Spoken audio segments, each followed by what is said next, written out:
예, 이사야서의 3부, 1, 2, 3부 중에서 이제 저희가 3부를 보고 있죠. 그래서 40장부터 3부가 시작된다 이렇게 했었는데요. 40장부터 66장까지 9장씩 또 세 단락으로 나눈다 그랬죠. 3부를. 그래서 3부의 첫 번째 단락이 40장부터 48장까지인데 48장까지 오늘 보게 되는 48장까지가 이제 3부에서 첫 번째 단락이 되겠습니다. 그래서 첫 번째 단락에 대한 주제는 뭐라 그랬어요? 3부는 구원, 회복을 이야기한다 이렇게 얘기하고, 첫 번째 단락은 이스라엘의 구원에 대해서 말하고 있고, 두 번째 단락은 3부의 두 번째 단락은 구원자를 얘기한다 그랬죠. 그 다음에 마지막 세 번째 단락은 뭘 얘기해요? 이스라엘의 미래에 대해서 말한다 이렇게 했어요. 그래서 오늘은 첫 번째 단락 구원에 관해서 이야기하는 마지막 부분이 되겠습니다. 그래서 오늘 제목은 이사야 47, 48장의 바벨론 멸망과 이스라엘의 구원, 이런 제목이 되겠습니다. 자, 1번을 보겠습니다. 이사야 47장 내에서는 바벨론 멸망을 선포하고 있다. 멸망하는 모습을 어떻게 표현하고 있는가? 그래서 지금 47장에서는 바벨론이 멸망하는 것을 표현하고 있어요. 48장에서는 이스라엘을 구원해주는 이야기를 하고 있어요. 그래서 멸망과 구원을 동시에 이야기하고 있는데요. 멸망하는 모습을 이제 1장에서 47장 1절에서 5절까지 이야기하고 있는데요. 그걸 요약해 보면 이렇게 이야기를 하고 있습니다. 일단은 그 바벨론이라는 나라를 여자로 표현을 해요. 근데 그 여자가 처음에는 여왕으로서 보좌에 딱 앉아서 통치를 하고 있다가 나라가 망하면 어떻게 되겠어요? 보좌가 사라지겠죠. 그래서 아주 가장 먼지 구덩이에 천한 바닥에 내려앉고, 얼굴에는 왕이 됐으니까 뭔가를 이렇게 쓰고 너울이라 그러죠. 아주 고귀한 자들이 쓰는 면사포 같은 걸 이렇게 앞으로 가리고, 그래서 너울을 쓰고 있던 자가 노비의 옷을 입게 되고, 속살을 다 드러내게 되고, 또 포로로 끌려가면서 치부를 다 드러내게 되는, 포로로 끌려갈 때는 옷도 다 안 입힌다 그랬죠. 짐승처럼 취급해서. 그래서 다 치부를 다 드러내게 되는 그런 모습을 이야기합니다. 그래서 이런 여자가, 왕좌에 앉아있던 여자가 이런 천한 자가 되는 것을 표현을 함으로 인해서 바벨론에 멸망하는 모습이 이렇다 이렇게 표현합니다. 메모 보겠습니다. 보좌에 앉아있던 여왕이 너울을 벗고 티끌이 가득한 땅바닥에 내려앉고 노예로 끌려가서 맷돌을 갈며 알몸을 드러내는 수치를 당하는 모습으로 표현하고 있다. 그래서 이 바벨론이라는 것이 한 여인이 수치를 당하는 것처럼 이렇게 바벨론이 멸망해서 수치를 당하고 있다 라고 표현을 하고 있습니다. 2번 보겠습니다.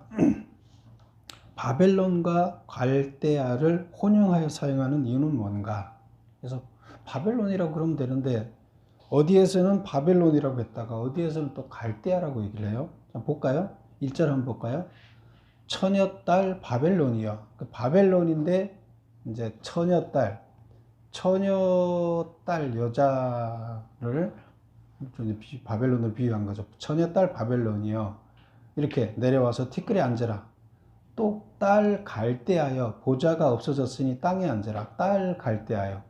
그래서 다 이게 바벨론을 얘기하는 건데 바벨론이라 그랬다가 두 번째는 또 갈대아라고 그러고, 또 5절에 가서도 보면 딸 갈대하여 잠잠히 앉으라. 흑암으로 들어가라.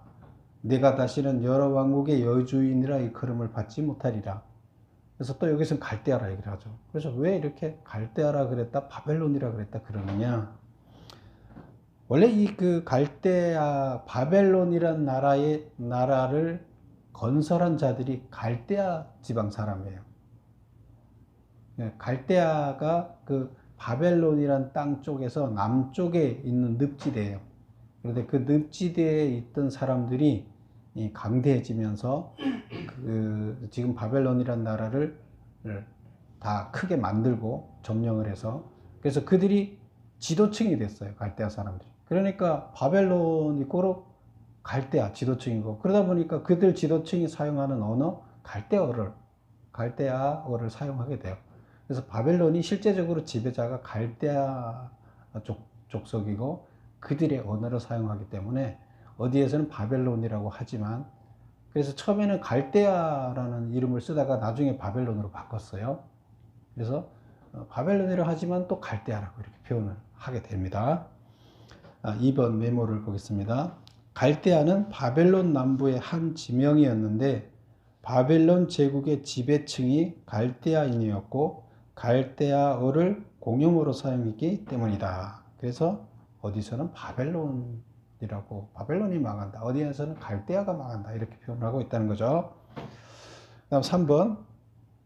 하나님이 바벨론을 멸망시킨 이유는, 이제 6절부터 11절까지는 또 바벨론이 왜 멸망했는지에 대해서 또 여기서 기술하고 있어요.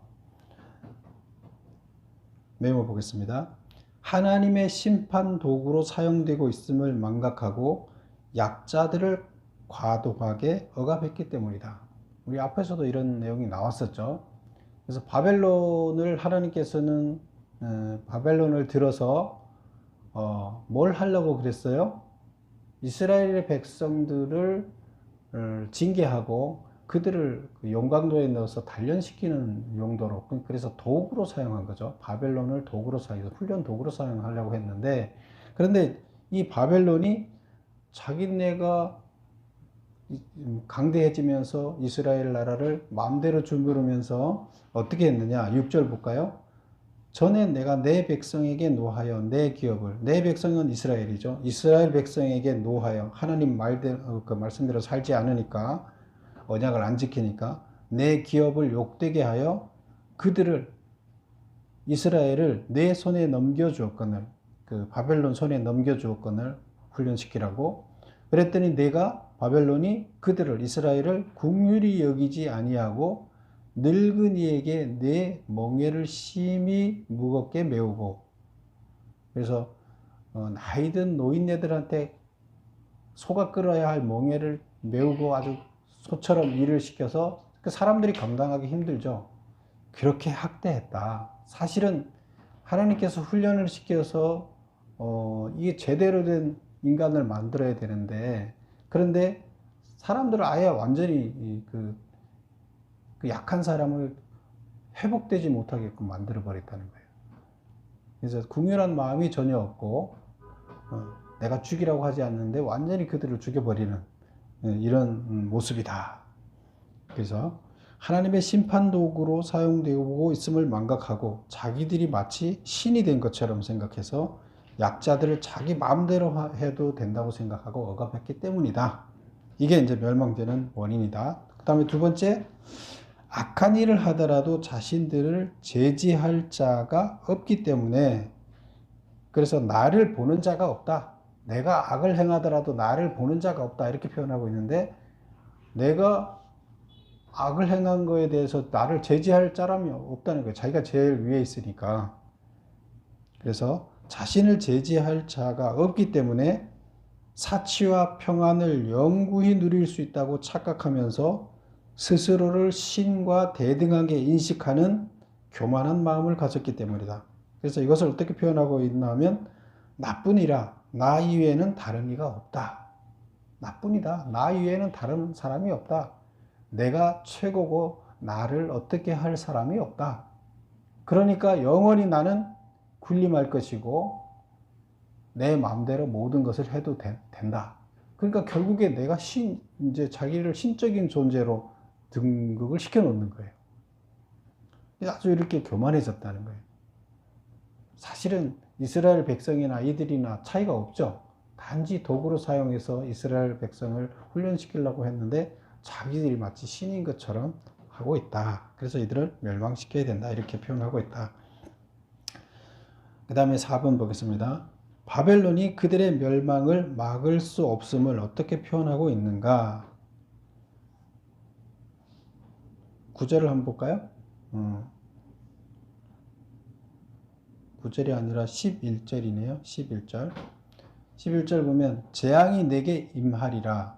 그러나 내가 그 근원을 알지 못할 것이며 재앙이 임하는데 그 근원, 재앙이 어디서부터 왔는지 왜 재앙이 왔는지 알지 못할 것이며 손해가 내게 이르리라. 그러나 그를 물리칠 능력이 없을 것이며 파멸이 호련히 내게 임하리라. 그러나 내가 알지 못한다.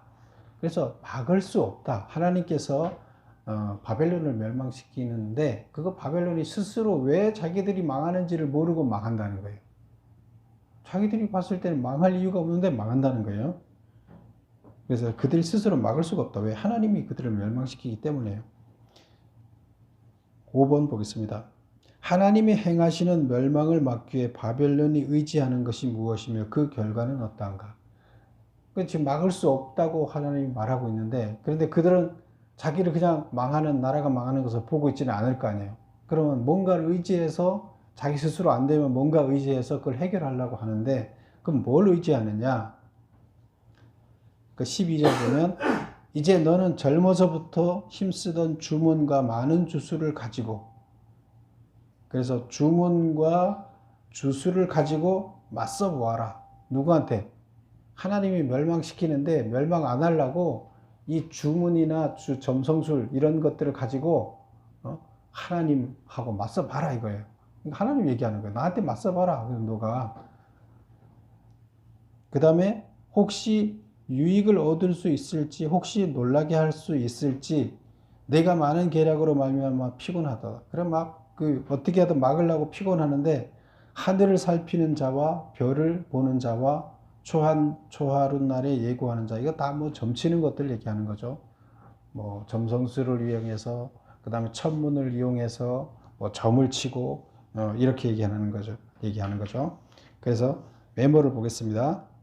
마술, 점성술, 천문학 등을 의지하지만 그것들은 촉에같이 불탈 것이다. 14절 보면 보라 그들은 촉에 같아서 불에 타리니 촉이라는 것은 그냥 마른 풀이에요. 뭐 바짝 말라 있는 풀은 불씨가 하나 떨어지면 바로 그냥 녹아버리죠. 타서 녹아버리죠. 그래서 이들 점성술, 마술, 천문학 이런 것들은 그냥 마른 풀같이 불에 녹아버릴 것이다. 하나님의 멸망을 막지 못한다. 그 다음에 바벨론의 무역국들이 관계를 단절하고 외면하며 구원할 자가 없을 것이다. 여지껏까지는 바벨론하고 무역을 하면서 바벨론한테 부를 가져줬던 나라들이 이제 이 망하는 걸 보고 여기와 무역을 안 해서 망하게 될 것이다. 그래서 먹고 살기 힘들게 될 것이다 하는 건 이제 15절에서 얘기를 하는 거죠. 15절 보면 내가 같이 힘쓰던 자들이 내게 이같이 이르리니 어려서부터 너와 함께 장사하던 자들이 각기 제 길로 흩어지고 너를 구원할 자가 없으리라. 그래서 무역하던 나라들이 이제 다 교역도 끊어져서 끊을 것이고 결국 너희들은 아무 이익을 취하지 못하게 될 것이다. 그래서 망할 것이다. 이렇게 얘기를 하고 있습니다. 이제 여기까지가 이제 47장의 이야기예요. 그래서 47장 보면 바벨론이 어떤 모습으로 멸망하고 있는지, 왜 멸망하는지, 그 다음 멸망하는 것을 스스로 자기네가 막으려고 노력하는데 막을 수 없다. 왜? 하나님이 작정하고 그들을 멸망시키기 때문이다. 곧 이들을 멸망시키는 것은 왜 그래요? 이들을 억압하고 있는 이스라엘 백성들을 회복시키기 위한 것이죠. 그래서 그 회복이 이제 48장에서 나오는 거죠. 6번 보겠습니다. 이스라엘이라는 이름은 어떤 의미를 가지고 있는가? 하나님은 이사야 당시에 이스라엘 백성들의 신앙을 어떻게 평가하고 있는가? 1번 이스라엘은 계약서에서 사용된 이름인데 하나님의 택함 받은 백성이라는 의미를 담고 있다. 그래서 하나님의 택함 받은 백성이라는 의미를 담고 있는데 하나님하고 이스라엘 백성하고 계약을 했잖아요. 그래서 계약할 때 쓴 언어가 이스라엘이에요. 그래서 아브라함의 후손 중에서 야곱이 이제 12지파가 생기죠. 그때 이제 12지파를 만들어낸 야곱의 이름을 다른 말로 이스라엘이라고 이제 새 이름을 붙여줬죠. 이스라엘이라 붙여주면서 이제 계약을 체결한 거죠. 그래서 이 계약, 이스라엘은 계약을 할 때 쓴 이름이다. 어떤 계약? 하나님이 택한 자라는 의미를 갖고 이제 택한 자와 계약을 한 거죠. 그래서 특별한 이름인 거죠. 그 다음에 그런데 이 이스라엘에 대해서 하나님 어떻게 생각했느냐? 이스라엘이라는 이름을 받을 자격이 없는 거짓되고 위선적인 신앙을 가진 백성이라고 보았다. 자, 1절부터 한번 읽어볼게요. 48장 1절. 야곱의 집이여, 이제 이스라엘이여, 이를 들을지어다. 너희는 이스라엘의 이름으로 일컬음을 받으며, 그래서 나의 택한 백성이라는 이름으로 이제 그 일컬음을 받는데, 유다의 허리에서 나왔으며,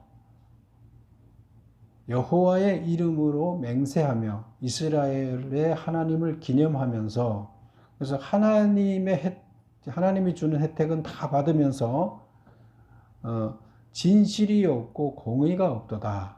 진실이 없다. 거짓되다는 얘기죠. 공의가 없다. 하나님께서 항상 그 사회 공동체에 공의를 실현하라고 하는데 공의가 뭐예요? 다 같이 행복하게 사는 걸 얘기해요. 그래서 약자들이 스스로 살아갈 수 없는 약자들을 다 같이 도와줘서 똑같이 행복하게 살아가게 하는 것이 공의예요. 그래 하나님께서는 하나님의 나라가 공의가 실현되도록 하는 게 하나님의 나라가 완성되는 거예요. 근데 하나님께서는 공동체에 공의를 실현하라고 했는데 공의도 없어요. 그 공동체 이스라엘에. 진실도 없어요. 그래서 결국에 이 얘기는 뭐냐면 하나님의 택한 백성이 하나님의 백성으로서의 역할을 감당하지 않고 있다 이런 얘기가 되는 거예요. 감당해야 함에도 불구하고 다 칭호는 다 받고 있으면서도 불구하고 또 이제 2절을 볼까요? 그들은 거룩한 성 출신이라. 거룩한 성을 이제 예루살렘 성을 이제 거룩한 성이라고 얘기를 했었죠. 그래서 하나님의 하나님의 일을 하는 자가 사는 거룩한 성 예루살렘 성 출신이라고 스스로를 부른다는 거예요.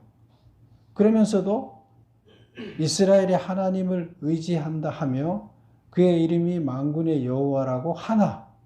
그러나 실제로 삶의 모습은 그렇지 않다는 거예요. 4절에 보면 너는 완고하며 내 목은 쇠의 힘줄이요 내 이마는 노시라.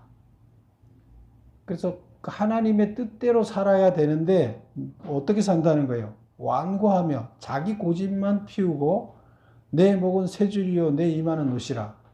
내 목은 쇠 줄이라는 것은 소가 밭을 갈아야 되잖아요.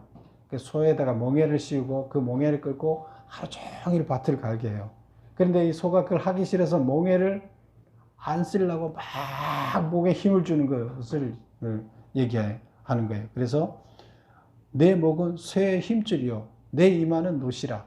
이것은 소가 이제 화가 나면 소 싸움 할 때 보면 이마로 막 상대방을 들이받잖아요. 자기 고집대로 하고 싶은데 자기를 방해하면 고집대로 하지 못하면 막 상대방을 받는 거예요. 그래서 그 이마에다가 철판을 깔고 박는다는 그런 뜻인데 이 말은 뭐냐면 자기 고집을 철판 깔듯이 자기 고집을 단단하게 해서 그거를 고집을 피우는 걸 얘기를 해요. 그래서 이마가 노시란 얘기는 하나님의 말씀을 받아들이지 않고 자기 고집만을 가지고 막 실현하려고 하는 그런 상태. 이스라엘 백성이 지 고집만 피운다는 거예요. 하나님 뜻대로 살지 않고 고집만 피우는 자라는 거예요. 하나님 백성으로 살기로 언약을 해놓고는 실제적으로 지 고집대로 산다는 얘기예요. 결국 자기 하나님께서 원하는 삶을 살아야 되는데 자기 자신을 위한 삶을 산다는 얘기가 되는 거예요. 그래서 하나님 보시기에 지금 이스라엘은 구원을 받을 만한 자예요? 받을 만한 자가 못 돼요? 받을 만한 신앙을 가지지 못했어요. 이스라엘 백성들이. 하나님이 그렇게 평가하고 있어요. 8번 문제를 다시 읽어볼까요?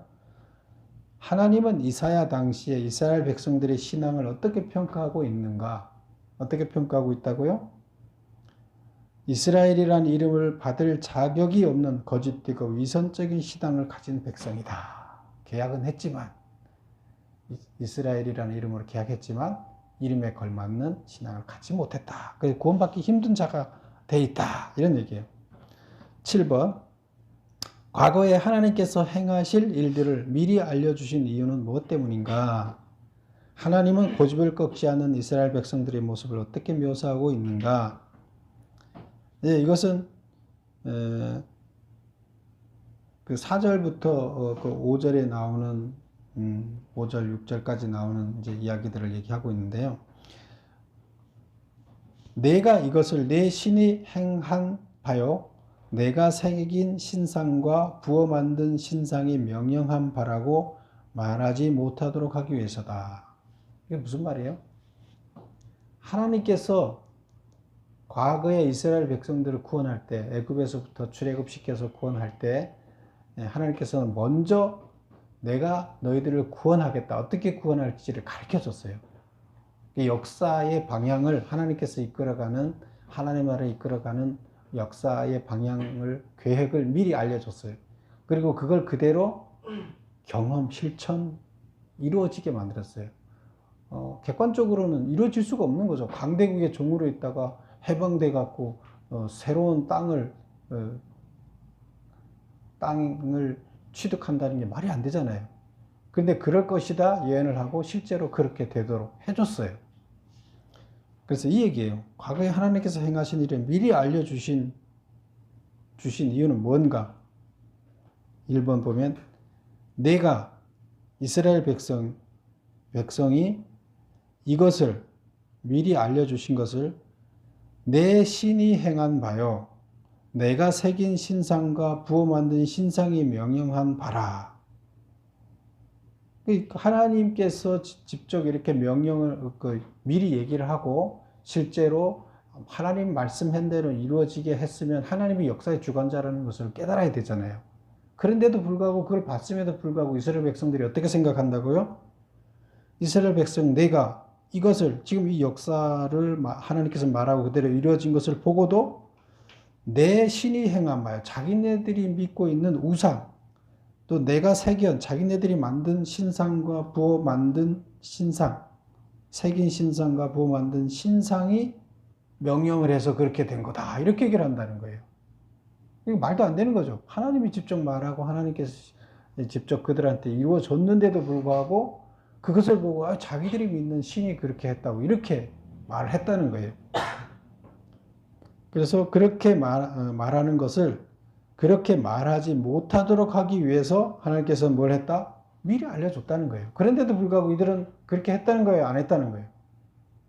보고 나서도 그렇게 했다는 거예요. 하나님께서는 자기네들이 섬기는 우상이 역사를 주관한다고 이스라엘 백성을 말 못하도록 하기 위해서 미리 알려주고 알려준 대로 역사가 이루어지는 것을 보여줬는데도 불구하고 그걸 보고 나서도 자기네 신이 자기들이 만들어 놓은 신이 우상이 그것을 했지 하나님이 했다고 생각을 안 한다는 거예요. 누가? 이스라엘 백성이. 그래서 하나님께서는 우상을 섬기지 않고 하나님이 역사의 주관자를 알도록 하기 위해서 미리 알려주고 역사가 진행되어지는 것을 다 체험하게끔 했다. 그런데도 불구하고 그들은 그렇게 하지 않고 하나님 말씀 반대로 가고 우상을 우주의 주관자라고 생각하고 있다. 이런 얘기예요.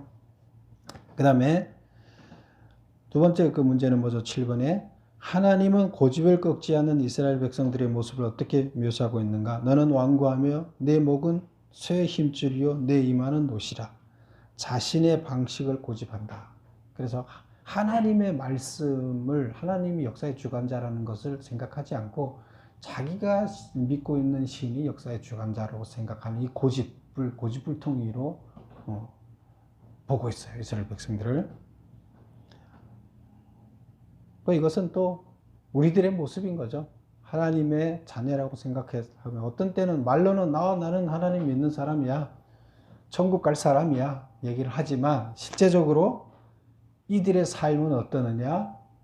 자기 생각대로만 하고 자기가 생각하고 있는 고집, 자기가 하나님보다 더 중요하게 생각하고 있는 그것을 추앙하며 살아간다는 거예요. 하나님의 말씀을 추앙하는 것이 아니라 그런 우리의 모습을 말하는 거죠. 8번 보겠습니다. 하나님이 이스라엘 백성에게 은밀하고도 비밀스럽게 선포한 새 일이란 무엇인가? 완고한 이스라엘 백성들에게 새 일을 베푸시는 이유는 무엇 때문인가? 이러면 이제 이스라엘 백성들은 하나님께서 구원해 줄 자격이 없는 사람들이에요. 그렇죠? 근데 하나님께서는 새 일을 선포해서 이스라엘 백성들은 새 일이라는 거 우리 앞전에서도 이제 봤었죠. 새 일이라는 게 뭐예요? 포로로부터 해방시켜서 그들을 회복시켜 주겠다는 거예요. 구원해 주겠다는 거예요. 이게 새 일이에요.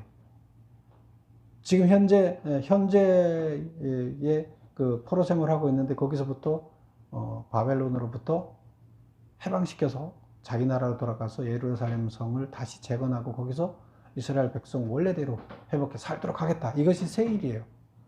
이것도 객관적으로 보면 말이 안 되죠. 그리고 여지껏까지 그런 일이 있을 거라 누구도 알려주지 않았는데 지금 이사야를 통해서 처음 알려주는 얘기라는 거죠. 처음 들어본 얘기라는 거예요. 이게 새 일이에요. 근데 이건 결국 구원을 얘기하는 거죠. 그런데 이들이 구원 자격이 없는데 그럼 왜 이들을 구원해 주냐 이거예요. 그게 이제 8번의 질문이에요. 첫 번째 질문, 하나님이 이스라엘 백성에게 은밀하게도 비밀스럽게 선포한 새 일이란 뭔가? 그래서 지금까지 전혀 알지 못했던 아주 새롭게 선포하는, 처음으로 이사야를 통해서 들려주는 구원의 이야기를 새 일이라고 말하고 있는데, 이스라엘을 바벨론 포로에서 해방시켜 예루살렘을 재건토록 하겠다. 이것이 새 일이라는 거예요. 그 다음에 두 번째는 완고한 이스라엘 백성에게 새 일, 그 구원을 베푸는 이유는 뭐 때문인가? 구원의 자격이 없는데 왜 베푸느냐? 내 이름을 위하여 내가 노하기를 더디할 것이며 내 영광을 위하여 내가 참고 너를 멸절하지 아니하리라. 이게 무슨 말이에요? 하나님의 자기의 이름을 위하여 내가 노하기를 더디하며, 하나님이 바로 화를 내야 되나, 이스라엘 백성이 하는 짓거리들을 보면 바로 화를 내고 해야 되나, 자기 하나님의 이름이 더러워진다는 거예요. 그렇게 하면 막 욕을 하게 되면 하나님 이름이 더 더러워지죠. 그러니까 자기의 이름이 더럽혀지지 않도록 하기 위해서 참는다는 거예요. 이스라엘 백성을 참고 내 영광을 위하여, 하나님의 영광이 드러나야 되는데, 하나님의 거룩함이 드러나야 되는데, 하나님이 다 풀어내면 하나님의 영광이 드러나지 않죠. 노만 드러나게 되죠. 그래서 하나님이 어떻게 하신다? 영광을 드러내기 위해서 참고 너를 다 멸망시켜야 되는데 멸망시키지 않겠다. 그래서 하나님이 스스로 거룩한 자로 존재하기 위해서 노를 들내고 멸망시키는 것도 안 하고 참고 견뎌내신다. 그런 뜻이에요. 그래서 이 얘기는 뭐예요? 실제로 이들이, 이스라엘 백성들이 잘해서 그렇다기보다 하나님께서 스스로를 위해서, 또 스스로의 일을 위해서, 또 어디를 보나 하면 11절을 보세요. 나는 나를 위하여, 두 번 얘기를 하죠. 나는 나를 위하여 일을 이룰 것이라. 일을 이룰 것이라. 뭐를 이룬다는 거예요? 이스라엘 백성들을 용서해주고 구원하는 이 일을, 새 일을 이룰 것이라. 어찌 내 이름을 욕되게 하리요? 그렇게 해서 내 이름을 욕되게 하지 않겠다. 내 영광을 다른 자에게 주지 않겠다. 이게 이제 9절에서 나왔던 이야기를 여기서 다시 한번 반복해서 얘기를 합니다. 그래서 이스라엘이 잘나서가 아니라 하나님께서 스스로를 추락시키지 않고 스스로의 이름을 더럽히지 않기 위해서 참고 그들을 용서하고 구원해 주시는 거다. 이런 얘기를 하는 거예요. 결국 구원은 이스라엘 백성들이 잘해서가 아니라 하나님의 용서와 하나님의 넓은 헤아림 때문에 결국 이스라엘 백성들이 구원을 받게 된다. 이제 이런 얘기를 하게 되는 거죠. 10번. 하나님이 가르쳐준 마땅히 행할 길을 따를 때 받는 축복은 무엇인가? 새 일을 맞이한 백성들이 선포해야 할 말은 무엇인가? 예, 이거는 이제 48장 그 17절부터 끝에까지 이야기인데요.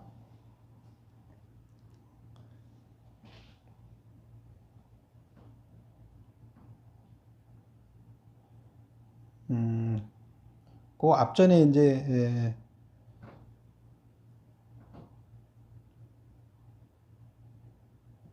그 문제가 하나 빠졌네요. 9번 문제가 카피를 하면서 빠져나가는데요. 잘라내기를 했네요. 복사를 했네요. 그래서 9번의 그 나눔을 위한 질문의 그 문제를 보세요.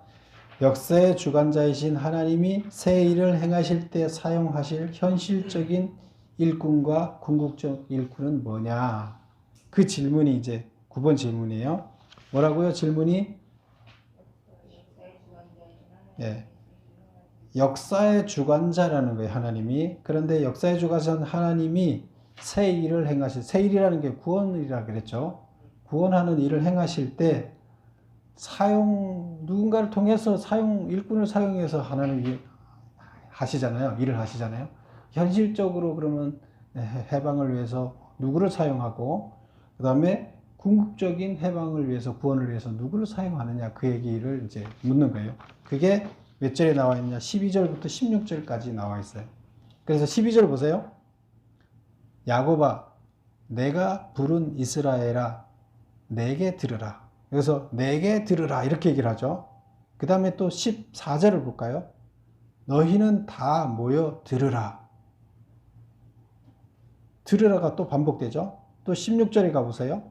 너희는 내게 가까이 나와서 이것을 들으라. 그렇죠? 들으라가 3번 나오죠. 12절에 들으라. 한번 밑줄 쳐보세요. 내게 들으라. 그거 한번 밑줄 쳐보시고 14절에 다 모여 들으라.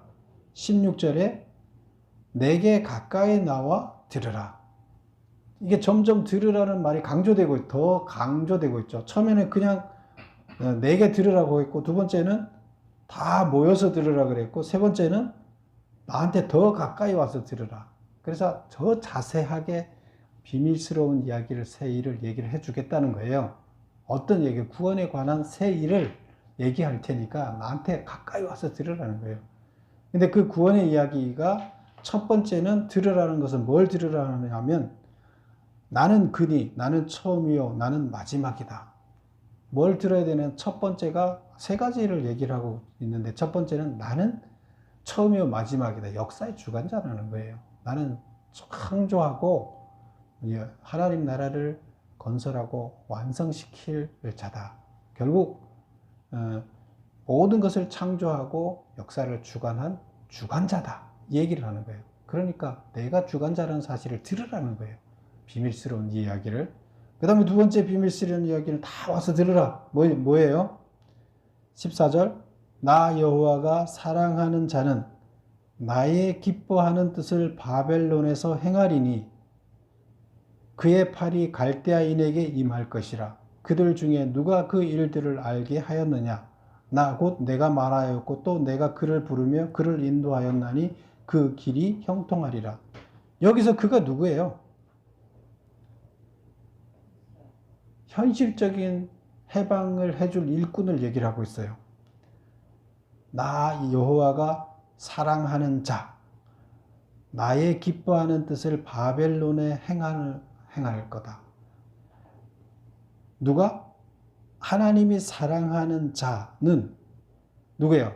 고레스. 고레스는 나의 기뻐하는 뜻을, 이스라엘 백성들을 해방시키는 이게 기뻐하는 거죠.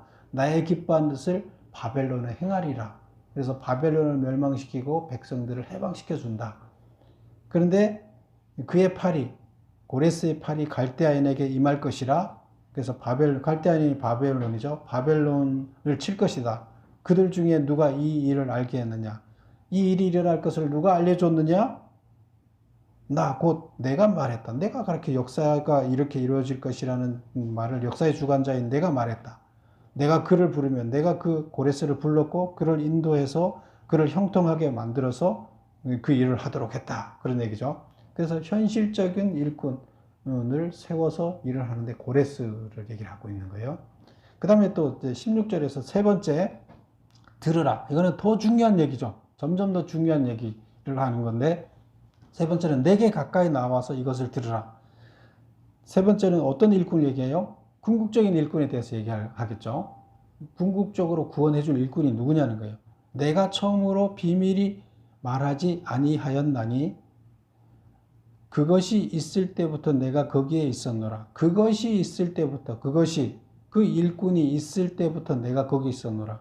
하나님과 하나님의 아들 이 땅에 그 메시아로 온 자는 처음에 같이 있었죠. 처음에 태초부터 그 얘기예요. 처음부터 비밀이 말하지 아니하였나니 이것이 있을 때부터 내가 거기에 있었노라 하셨느니라. 이제는 주 여호와께서 나와 그의 영을 보내셨느니라. 나라는 것은 지금 선지자를 얘기하는 거고, 하나님께서 나와 그의 영, 하나님의 영, 성령, 메시아 그런 뜻이에요. 결국 여기에서는 궁극적인 구원자, 하나님의 영, 하나님의 아들 예수, 메시아를 보내셨다. 이런 얘기예요. 그래서 세 가지를 이야기하고 있는데, 나는 역사의 주관자다. 현실적인 해방을 위해서 고레스를 사용할 것이고, 너희들의 궁극적인 죄로부터 해방을 위해서 내가 메시아를 보낼 것이다. 이런 얘기를 이 짧은 문장 가운데 하고 있다. 얘기가 되겠습니다. 그 다음에 10번 보겠습니다. 하나님이 가르쳐준 마땅히 행할 길을 따를 때 받는 축복은 무엇인가? 17절부터 그때 22절까지 나오는 이야기인데요. 17절 볼까요? 너희의 구속자시요 이스라엘의 거룩한 이이신 여호와께서 이르시되, 하나님께서 말했다는 거예요. 나는 내게 유익하도록 가르치고 이스라엘 백성한테 유익하도록 가르치고 너를 마땅히 행할 길로 인도하는, 너가 뭘 행해야 되는지를 알려주고 가르쳐주는 내 하나님 여호와다. 하나님이다. 그래서 너희들이 어떻게 살아야 되는지를 가르쳐주는, 참답게 살아야 되는 길을 가르쳐주는, 참답게 사는 길은 뭐예요? 구원받는 길이죠. 구원받는 길을 가르쳐주는 하나님이다. 신이다. 참신이다. 이렇게 얘기를 하고 있어요. 그래서 18절에 보면 내가 나의 명령에 주의하였더라면 내 평강이 강과 같았겠고 내 공의가 바닷물결 같았을 것이며 내 자손이 모래 같겠고 내 몸의 소생이 모래알 같아서 그의 이름이 내 앞에서 끊어지지 아니하였겠고 없어지지 아니하였으리라. 이렇게 됐을 것이다. 한탄하는 거예요. 너희들이 내가 말한 대로 이스라엘 백성들이 살았으면 어떻게 됐을 것이라고요? 평강이 강 같고 공의가 바닷물결 같이 이렇게 이 사회를 이끌어갔을 것인데 그렇지 못하다는 거죠. 내 자손들이 모래알 같고 구원을 다 받았을 것인데 지금 이렇게 포로로 잡혀가서 이렇지 않았을 것인데 너희가 그걸 안 지켜서 이러고 요 모양이 됐다 하고 한탄하는 거죠. 그럼 다시 한탄하면서 또 다른 말은 뭐예요? 염원을 얘기하는 거죠. 앞으로는 너희가 제발 내가 다시 구원해주면 내가 살란 대로 살아서 이런 혜택을 누리라는 얘기가 되는 거죠. 한탄의 얘기는 곧 앞으로는 그렇게 살지 말고 내 말대로 살아서 행복을 누리라는 거예요. 구원을 얻으라는 거예요. 그 다음에 두 번째 질문이 뭐죠? 새 일을 맞이한 백성들이 선포해야 할 말은 무엇인가? 자, 20절부터 나오는 얘기인데요. 너희는 바벨론에서 나와서 갈대아인들을 피하고 즐거운 소리로 이를 알게 하여 들려주며 땅끝까지 반포하여 이르라. 그래서 이제 해방이 돼 나오고 나면 즐겁게 온 세계에 이걸 알리라는 거예요. 이것이 뭐예요? 여호와께서 그의 종 야곱을 구속하셨다. 구원해 주셨다는 거예요. 하나님께서 이스라엘을 구원해 줬다는 것을 온 세계 만방에 선포하라는 거예요. 결국 이 얘기는 다시 말하면 뭐예요? 현실적인 구원도 이루어졌지만 하나님을 믿게 되면 영원한 구원을 얻게 된다는 것을 이야기하는 거예요. 그 이야기가 이제 21절에 나오는 거예요. 여호와께서 그들을 사막으로 통과하게 하시던 때에 그들이 목마르지 아니하시되 그들을 위하여 바위에서 물이 흘러나게 하시며 바위를 쪼개사 물이 솟아나게 하셨느니라. 그래서 영원한 생명의 생수를 예수님이 오셔서 주실 것이다. 이런 얘기를 하면서 마지막에 여호와께서 말씀하시되 1달락, 2달락, 3부에서 3달락 나눌 때 마지막 문장이 악인에게는 평강이 없다 하셨느니라. 악인에는 평강이 없다. 결국 평강이 있으려면 어떻게 해야 된다? 의인이 돼야 된다 하는 얘기를 하는 거예요. 이스라엘 백성에게. 그래서 48장의 그 마지막 문제는 새해를 맞이한 백성들이 뭘 선포해야 된다? 여호와께서 그의 종 야곱을 구속했음을, 그 기쁜 소식을, 구원의 기쁜 소식을 온 만방에 전해라. 결국 메시아에 대한 소식도 온 만방에 전해라. 이런 얘기가 같이 있는 거예요. 그래서 3부의 구원에 관한 이야기를 다루고 있는데, 이사야서가 3부에서 첫 번째 단락이 구원에 관한 이야기를 하고 있는데, 첫 번째 단락 오늘 마지막 부분에서 뭘 말하고 있다? 이스라엘 백성이 구원받을 자격이 없었지만 하나님께서는 스스로의 이름을 거룩하게 드러내도록 하기 위해서 하나님의 계획을 이루기 위해서 결국 이스라엘 백성들을 용납하시고 그들을 구원해 주셨다 하는 이야기예요.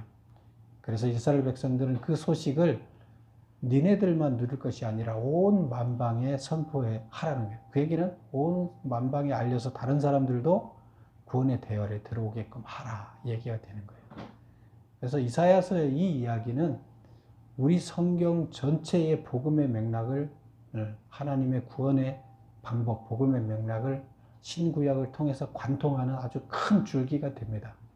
핵심, 인류 어디에도 이 구원에 관한 이야기를 이렇게 신이 인간을 구원해주는 이야기를 명쾌하게 말하는 곳이 없습니다. 이사야서가 바로 그런 이야기를 하고 있다. 그래서 신약에서는 이 이야기를 풀어서 예수님이 오셨던 것을 그대로 역사에 반영된데 그것을 설명해주는 이야기들인 거죠. 그래서 하나님의 구원의 계획은 어떠신지, 우리가 제대로 하지 못하도록 하나님께서는 구원의 길을 이렇게 열어놓고 모든 사람들을 구원으로 초대하고 있다. 그래서 우리들은 이스라엘 백성과 같은 자들이지만 이제 참 행복을 누리기 위해서 하나님의 뜻을 받아들이고 그대로 사는 자들이 되어야 되겠다 하는 이야기를 하고 있습니다. 모두 하나님의 온전한 이스라엘 백성들이 되시기를 축원합니다. 기도하겠습니다.